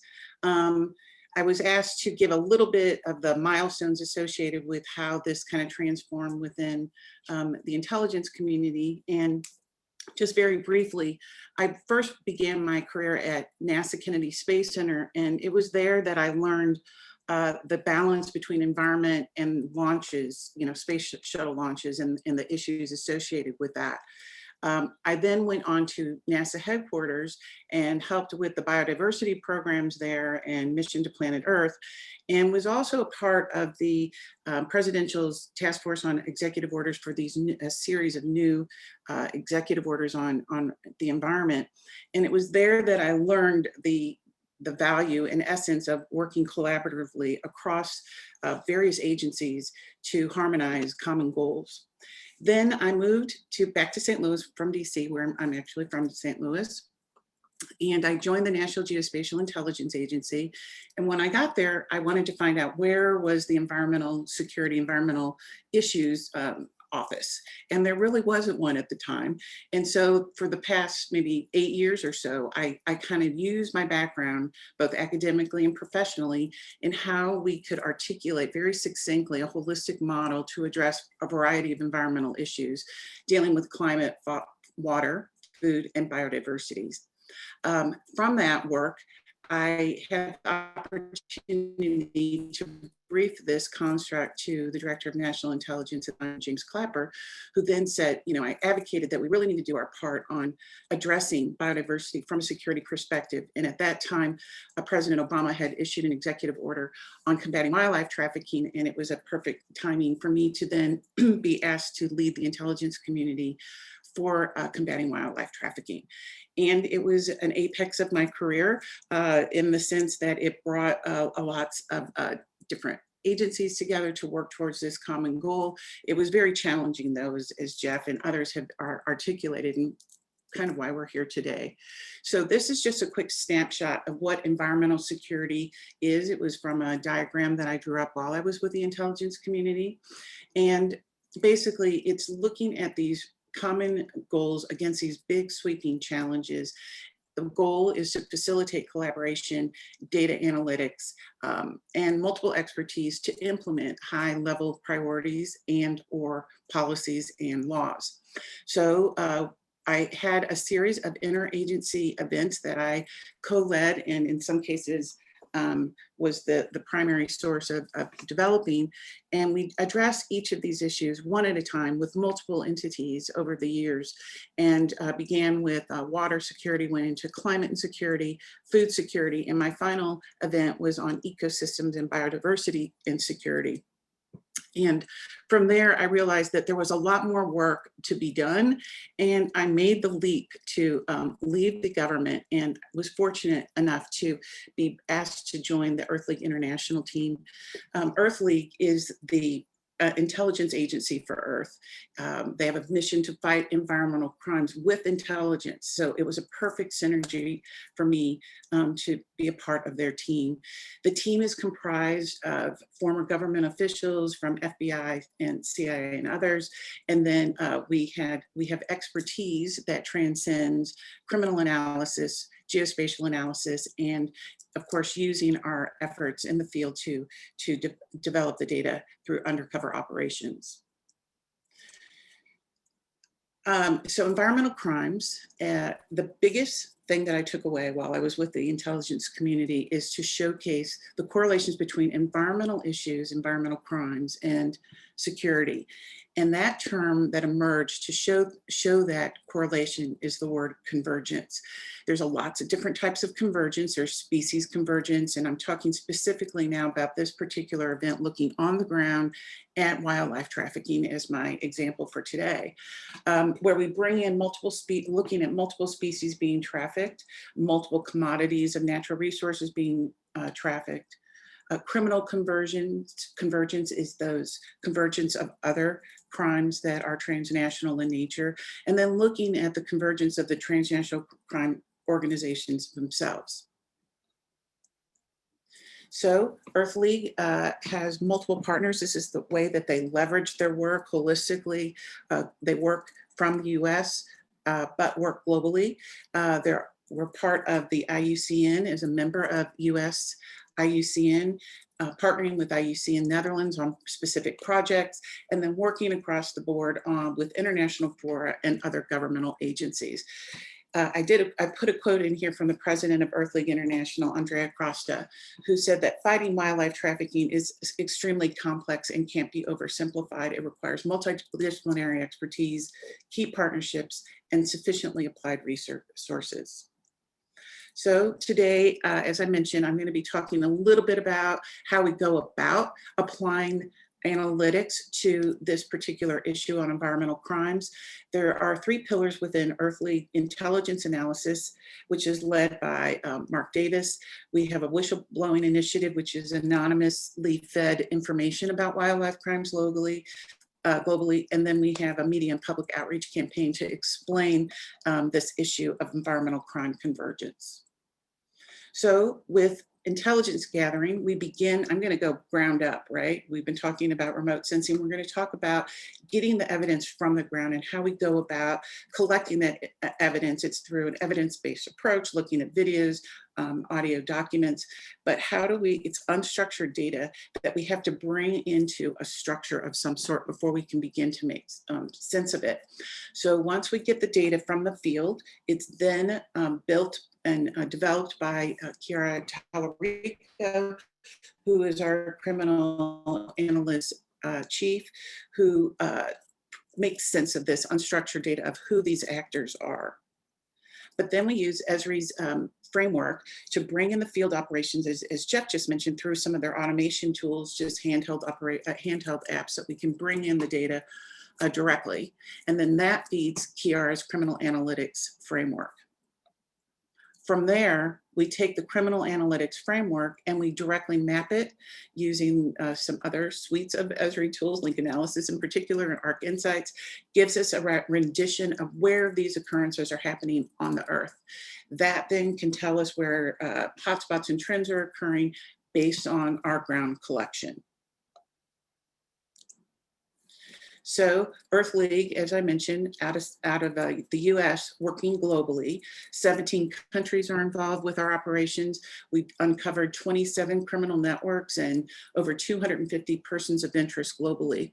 But here's where we start segueing into our talk today, is that we're using GIS as the foundation to build in all of these aspects of this multiple commodity, multiple convergence framework. We use the dashboard environment to take incoming inputs, as I just explained, from the field.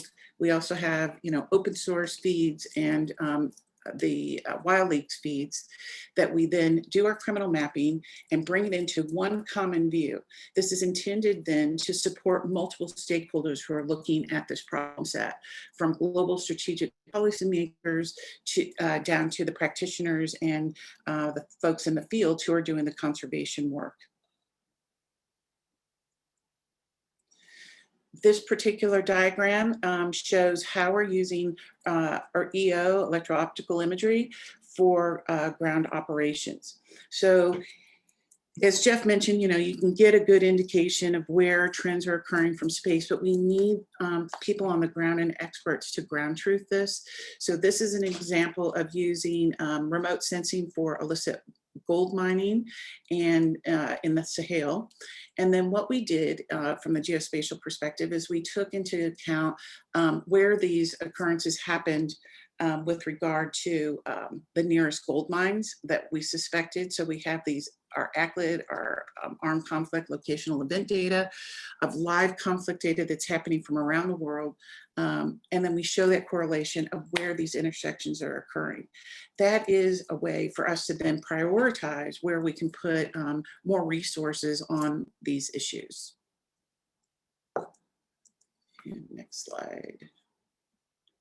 Here is another example of using Earth Observatory EO over the over issues dealing with conservation, right? So you have specific issues of photos, like you take ground photos, you use pixelation, and then you have overhead in combination with aerial photography, and you look at the different scales of resolution, and then you develop your artificial intelligence algorithm.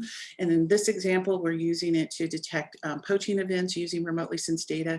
It seems pretty simplified, but it's very, very complex. And so we need to make sure that we have the right data sets over the right areas at the right time in order for us to do our algorithms. We have a proposed research activity that's underway. We're beginning to socialize it with NASA and looking in combination with Nature and Nat Geo products, where we're taking conservation from the ground using GPS collar data, static camera trap data, plus then we take overhead UAV and plane sensor data in combination with small sat sensors. So this is being worked discreetly. So this is why this forum is so very important, because no one's really looking at it at all different scales. So we need everyone's discipline and data type in order to be able to integrate into our models. This is just a quick snapshot of kind of what I've been talking about, the steps from the ground to doing our collection and human analysis. Then we look at the geospatial analysis and get into some automation, all the while using, it's going back and forth. This is not a one-way road here, right? So we're using ground truthing to refine what we see from imagery. We use policy to guide us where we want to go, making sure that we're targeting the right scope. But in turn, we're also feeding that policy implementation with what we see to tell how well we are implementing holistic solutions. This is a graphic, it's kind of complex, but it's a real quick overview one, architecture of how we set up our problems. So we look at the overview of motivation using remotely sensed data for biodiversity and conservation data that will inform and assist our stakeholders to seek solutions. Then we come up with key research questions that will then drive our data collections using two pathways for analysis. We have human geography, data and network dynamics, coupled with geospatial and criminal link analysis to drive out our data-driven models to the right. So for us to implement 30-30-30, we felt that it was important to kind of restate what we've already heard about today, which is the fact that we now have this overarching framework that then we can define and harmonize our analytic priorities. We can then begin to share data and expertise through a common repository that then will foster collaboration in the open, that we can then derive deeper analytic models among our subject matter experts. Therefore, deepening our understanding using co-produced analytics for it's sort of a living, breathing contextual analysis and publications. The living publication, that is. And then we come up with resulting in actionable solutions. And here's where we have to maintain our collaboration through forums such as this to keep showcasing the way ahead. This is just the beginning, and we need to make sure that we are all in sync with every single aspect. And so today I gave you just a short review of kind of how environmental security is being worked in the intelligence community and how the examples with wildlife trafficking and biodiversity can help to show the land use, and using remotely sensed data and geospatial as our framework for collaboration. And with that, I will close because it's been a long afternoon. Thank you very much. Over to you, Jim.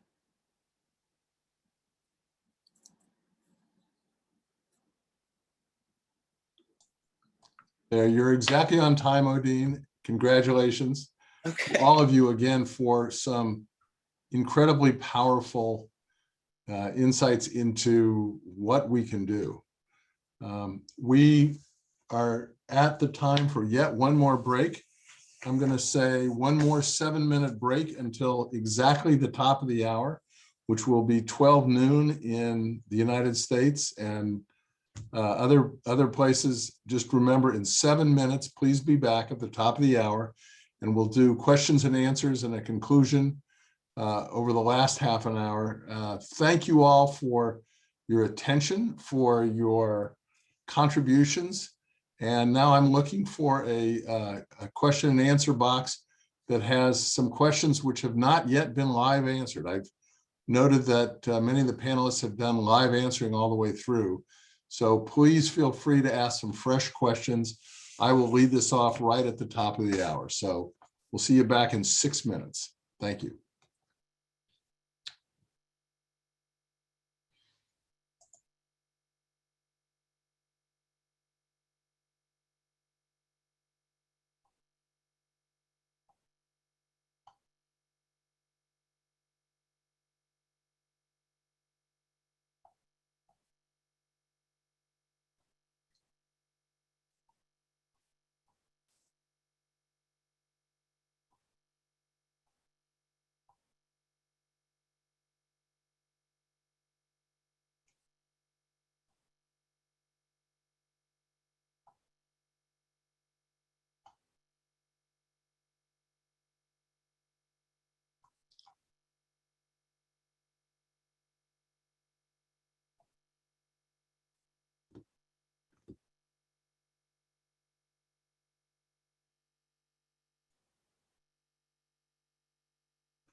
Welcome back. I see that we still have a good number of people that are engaged in this really interesting conversation. And so I will take the prerogative, assuming that all of the panelists are still with us, to ask an early question, the first question. So it has been true for quite a while that the old notion that there were non-point sources of pollution and of disruption is no longer really relevant with the precision that we have with GIS. There are very few non-point sources, for example, of nutrient loadings in streams, to refer to Jeff Allenby's example. So my question for all of you is to ask you to put virtuosity aside for a minute and not focus so much on the incredible things that we can do, which we could talk about for a long, long time and are truly astonishing, and focus in on solutions, especially solutions to what are called wicked problems. Let me give you one example that I'm aware of a solution to a wicked problem.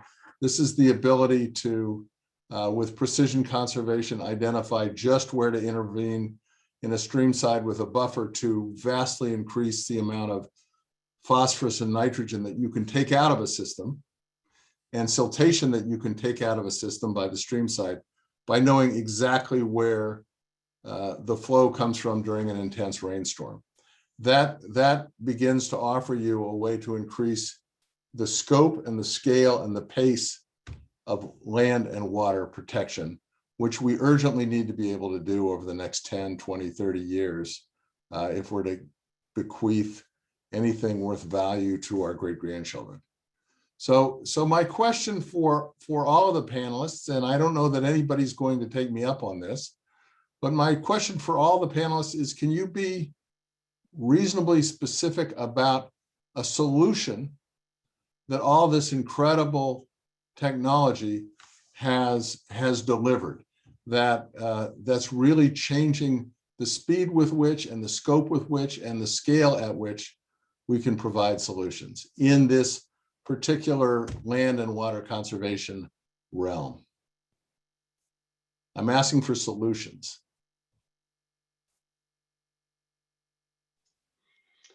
I'll go first. Go ahead, Jeff. Yeah, so as Jim referenced, through my previous job with the Conservation Innovation Center, we focused a lot on developing solutions for local conservation restoration partners to be able to access that level and precision of data, and provide it to them through web maps, through online tools that really made it easy for them to go in, diagnose what the opportunities were, put projects in place. And we actually saw a really quick adoption after a number of years of advocating for it, once people saw the power of it, to be able to highlight and implement and in some ways reorder the queue of potential projects. And so be able to go in and say where are the highest performing projects, that implement those with the existing funding that we have access to first, and kind of prioritize those projects.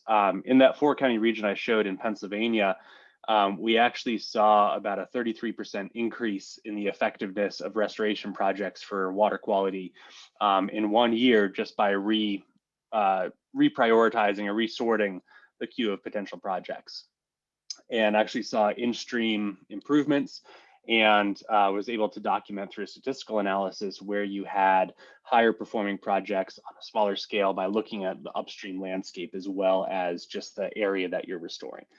So there's a lot of work that is still to be done. We are in the Chesapeake Bay in one of the most data-rich areas in the world. So you have that potential, but I think you definitely see the power of providing information to local partners in a way that incorporates with their existing workflows. They'll take it up, they'll use it, they'll reorient how they're working, and you'll start to see those tangible impacts pretty quickly. Okay, great. And let me qualify that the purpose of that question was not to put anybody on the spot, but to prioritize in all of your minds the importance not only of being able to do amazing things, but to actually solve problems that we are experiencing right now in the middle of climate change, which is unprecedented in human history. Dawn, were you raising your hand just now or no? I was scratching my forehead, but also raising my hand as well. Okay. Because I think another wicked problem is in the area of racial injustice, environmental racism. And this is at top of mind for so many of us in the US right now, especially with the trial of the policeman who murdered George Floyd, or who is charged with that. Just as Jeff has explained how there are so many resources, web maps, Odin mentioned dashboards, analysis algorithms that will help you to map where there are correlations between communities of color and toxic waste dumps, and areas where the air quality is absolutely abhorrent. This is that very simple mapped correlation between environmental places where there are problems, even places where there are environmental crimes, such as Odin mentioned, and where there are communities of color. There's a whole series of solutions that are being developed now by the NAACP, the National Association for the Advancement of Colored People, and other racial justice groups that put these mapping solutions into play. And we don't have enough time to go into the specifics of these solutions, but at Esri, we work from the standpoint of templates that make it easier for people to gather data, or to even to organize themselves into conversational groups. And these conversational groups start with online connections that then lead to hopefully face-to-face interactions that in the latest case, bring policing departments together with community members so that they can look at maps together as stakeholders and talk through solutions, all the way to the predictive analysis that's possible now to show where the next hotspots of environmental injustice or crime and similar are going to be. So I think that's another very, very big example. And I will put into the chat some of the resources that we are developing with our colleagues and our partners along those lines. Thank you so much. That was terrific. All right, I will move on to another question and leave that big thorny set of problems for this incredible group to solve as we go forward. Michelle Smith asks, what is the smallest land area, and I think she's referring to resolution, that we can get with the kind of technologies you're talking about, and what can you do with that very fine resolution? Why? Can you give us an example of how having a very sub-meter kind of resolution makes a difference in an outcome?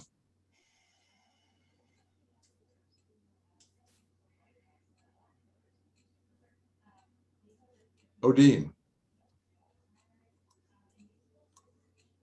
So I'll use an example of in the Congo Basin, where there's a very small protected area for elephant conservation. I can't give you the exact meters, but what has happened is over the years, and they've been collecting data very with reports. They've structured it within a smart database, which is getting into databases. But what I found was lacking was the knowledge and the visualization of all of their data and how they can act upon it, how they can prioritize where to go to, say, a hotspot for poaching events of elephants in a particular basin within this very small area. And then from above, we can get some indicators from above, overhead. But I really believe that the glue of harmonizing all of this sort of disparate data in different formats and frameworks has to come through, and I use the Esri geospatial platform. But that is really the common denominator to allow the rangers who can't even read in some instances, be able to collect via a handheld app that is defined by icons, all the way up to strategic planners at a continental and global scale. I mean, it really is truly bridging all scales. And so to me, that example of taking something very small and finite, looking at one species in one little park, in one little area for the protected management purposes, can be the foundation to build out scales for multiple needs and multiple uses and emulated in different instances globally. Great. I don't know if I saw Alessandra raising her hand or not. No, okay, pardon me. I will add one more example, then we'll go to the next question. And I am not a data scientist, so please correct me if I say this incorrectly, but as we get down to less than a meter in resolution, our ability to use remote sensing to be precise about the amount of carbon sequestered in a given forest or part of a forest, or even on a specific tree improves. And so as we work very hard to try to understand carbon fluxes in the world and where the sinks are that we might take some of the carbon out of the atmosphere, higher resolution combined with other bands that can measure temperatures and things like that helps us be more accurate in understanding that. So if I'm wrong, somebody correct me, but I think that's generally what I've heard. All right, we have another. Can I just Mario, one thought about resolution. Fine resolution is a good thing, but you always have to think about fine resolution means more data, means more storage space, means more processing power, which is needed to handle that data, which makes more costs. So I think a very important thing is to think about what resolution for what purpose is necessary, to bring that in the right perspective, to make the things feasible and affordable. So I think the user, the one who needs this data, have to think very carefully what to do with this data and what they really need. And this is something, especially for example, for the environment project, was a big challenge to get understanding of the user, his needs, what he is going to do with this data, and how can this data assist him in his daily business and processes. And I think this is a very important step, because technically possible is a lot of things. But of course, they need effort, they need money, and we really need the input to what is really needed and for what is it needed. So that is a big step, which I think the conversation between what is technically most possible and what is needed. We need people who understand both sides, can communicate with both sides, and can make a connection between users and developers. That's, I think, is a really important step. And my feeling is that there is a lot of space to improve in the future. I think that's a very important point. Yeah, Clive, you want to add to that? You're muted, Clive. You need to turn your microphone on. Sorry, yeah, I was just thinking exactly the same thing, that this is the reason, that the driver for the hubs that we've created in Europe for facilitating that information exchange between the practitioners and the technicians. You know, to, like I said, that the flow of information in both directions is important. That's the technicians have to understand what it is we need to know on the ground in order to be able to do the work, particularly in relation to biodiversity changes and to pressures and impacts. Good point. Good point. I was also thinking, actually, looking at, if you're ready to go on to the next question, I was going to put my hand up for that anyway, so I could just roll into it if you like. Okay.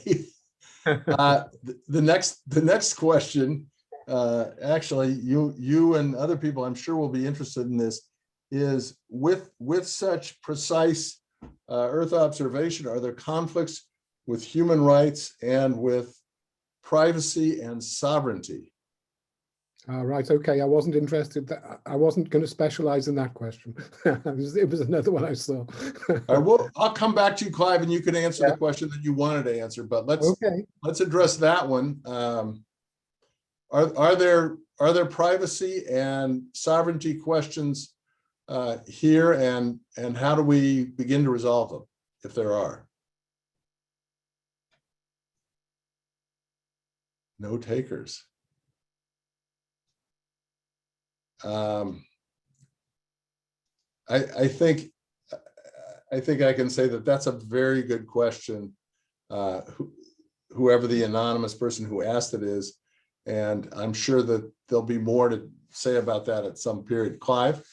Yeah, it is a difficult one because in amongst everything else, you have Google Earth, which is putting out free imagery far more detailed than the stuff that we're collecting through Copernicus. Right. So whilst there are issues there, I mean, the information is being collected anyway and being made available. So it is a difficult issue. Right. I think we're just figuring out how to balance these concerns. Georgina Thurgate asks, what is the significance or importance of data that comes from surveys going on in the field? And can you give us some insight on the best ways to match those field surveys to all the information you're getting from remote sensing?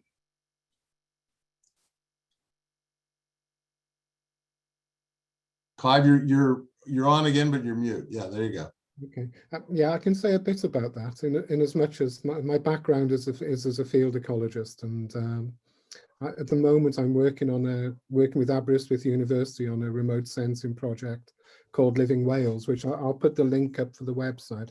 But what we're trying to do there is move away from the need of ecologists to repeat classifications and habitat change in that way, and looking more to using remote sensing to detect pressures, impacts and changes using environmental variables, and making that information available to the ecologists so that they should have the understanding on the ground of their own sites and what the major pressures and impacts are. And that if you tie that in with the next thing that we've done, which look at Earth observation feasibility. So what's the feasibility of us being able to detect these changes on the ground? The type of things they're interested in. So if they know the pressures, they know the impacts, and we know the environmental variables that are most likely to respond, then that information coupled with the information about whether we can actually gather it using remote sensing, that's the way that we're thinking of moving towards in informing, I guess, the conservation management decisions on the ground, I guess, and helping them understand what's happening on the site.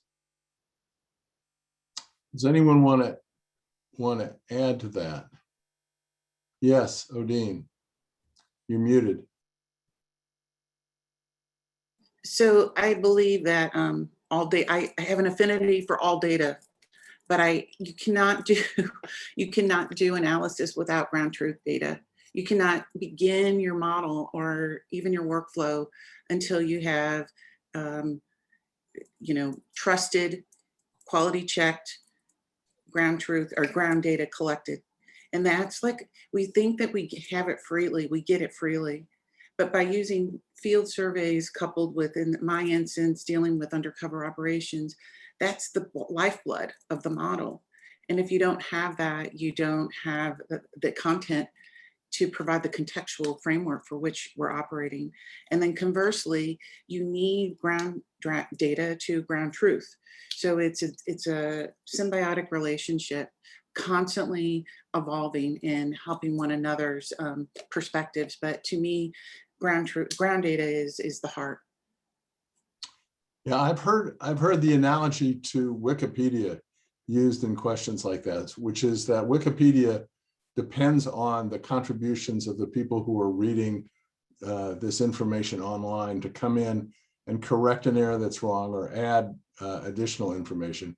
We've seen that in the United States for many years, 2 decades, with something called eBird, which uses citizen science to inform the migrations of birds back and forth. So I think it's a very good question. And in fact, the more we engage the people in the field and citizens in collecting this data, if it's relevant, the richer the data set is and the more precise we can be. So I have, yes, go ahead, Wojciech. I would like just to add that thinking as ecologist and botanist, I would say that there's always a kind of certain amount of data that you cannot collect with any kind of remote sensing, even combined satellite images, even LiDAR, laser data, drones, whatever. But there are some such features, thinking about condition of, for example, plant populations, like some infections, some other details, and even detection of particular characteristic species or whatever. So I would say that in case of any kind of, let's say, habitat mapping, you need at least in some test areas a kind of validation, of on-ground validation of this data. So I think that it is still a good message for botanists that they will still have some work on Earth despite of this rapid development of remote sensing. So but of course, thanks to all of these, let's say, remote sensing tools, it's very important that this data is much better calibrated. So it's much easier to map anything if you are there on ground using, GPS or any other kind of remote data. So I would say that still we need a certain amount of on-ground data, but this accuracy of this data is now higher using combining these different remote sensing methods. Great. All right, I'm gonna add Dawn. Did I just see your hand go up? Yes, I just wanted to quickly mention the word metadata as well, because that is still with us in terms of documenting all of these data sets. And I liked Odine's mention of unstructured data, the types of data that Wojciech just mentioned that are very, the variety of data is vexing, and so too is the effort needed to balance the checkbook, so to speak, to document that data, including streaming data. That is a challenge now. How do we correct and document with metadata data streams? So I just wanted to mention that quickly. Very important. Okay, I'm going to ask the literally billion-dollar question, because people who are making decisions about data are asking themselves this question now. And it comes from an anonymous attendee. What Earth observation data is most needed or useful for conservation work and policy? What quality and quantity, resolution, and scale? And literally, there are conversations around the world about, well, if we're going to put hundreds of millions of dollars into Earth observation, on what should we focus our attention? So I will leave it to you experts to give a response.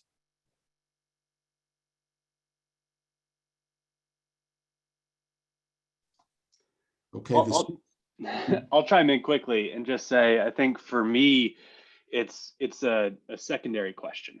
The first aspect, I think, is really partners need to figure out what are the types of landscapes they want to protect, what are the features they want to protect, what are the resources they want to protect. To Mario's point earlier, the imagery is going to follow the challenges you're trying to manage. Some things are going to require commercial imagery that may be at a higher resolution. Some can be used, using Sentinel or Landsat to really be able to follow that. Right. But it's dependent on the issues. I think if you're looking at large scale deforestation across Southeast Asia, Sentinel or Landsat's going to work for you. If you're looking at monitoring or managing projects in the eastern United States that are smaller parcels, that 10-meter data may not give you the resolution that you want to be able to identify the features that you want. And it's really going to be organization dependent. It's going to be challenge dependent. But to Mario's point, it's completely the challenge you're trying to manage for is going to determine what is the appropriate imagery you need to use and whether that's freely available or a commercial product. All right. Well, I will leave it at that point. That's a very good response, and turn it over to Brees Robertson, who is going to give a couple of wrap-up comments before we adjourn this 2.5-hour meeting. And again, I want to express to everybody our appreciation for your patience and your interest and your attention to some very complicated but intriguing issues. So Brice, if you're there, you are. I see your Hey, face. everybody. All right. Well, thank you, Jim. We've heard from these top experts and practitioners in the field on how Earth observation is being used for scientific research and conservation policy and practice. And I just want to highlight that there is a new standard globally. People expect transparency and accountability. And every one of these examples we saw today, by design and intention, share information, data, and solutions with partners and the public. And that is really needed. And people expect that. So we have to be able to deliver on that. Panelists shared powerful examples and inspiring stories that include using Earth observation to detect and quantify habitat and land use changes, to detect illegal wildlife trafficking and linking that with sophisticated models that correlate other forms of illegal trafficking and crime. And these Earth observation platforms provide consistent and near real-time monitoring to detect where environmental violations are happening so they can be stopped, tracked, and the law enforced. And I would argue that Earth observation data and tools are accessible to everyone today, no matter where you are on the spectrum of internal capacity or resources. And this is really exciting, because this accessibility enables us to expand the pace and the scale of land protection globally at a time when we need it the most. And I really appreciated the themes of how Earth observation is being used. So I'll name just a few here. So number one, it's being used to strategically identify the places where land protection and the right environmental management can have big impacts and facilitate collaboration. Number two, scaling up remote sensing techniques that are tightly coupled with ground truthing, which we heard a lot about in the panel discussion, as a primary method to monitor for effective land management. So it's really that tightly coupled use of remote sensing techniques and the ground truthing. And then number three, the use of remote sensing for policy making, environmental security, and law enforcement for protected lands, habitats, and species. And I also want to thank Dr. Don Wright and Boris Erg for setting the stage by describing the big global vision of half Earth and the national and regional initiatives like the Green Deal in Europe and 30 by 30. We cannot afford to waste another moment to do all we can to save our planet. And I encourage each of you to continue to do your innovative and important land protection work. And think about how you can integrate some of the ideas you heard today to increase your impact. So call a partner to discuss an idea for how Earth observation could be used to expand upon what you're currently doing. Join a group like the Eurosite Remote Sensing Support Group, or some of the other groups or committees that were mentioned in the presentations. And now with Earth Day just 2 days away, I'd like to step back and envision, because we can't make things happen if we can't envision and see them in the future. So fast forward to the year 2030, and it's only 9 years away. And as we know, these years are going by quickly. So let's envision that we collectively met these audacious goals to save our planet. Species are saved from extinction, global temperatures are holding steady and beginning to decrease. People are living more sustainably, and equity and racial justice are the norm and not the exception.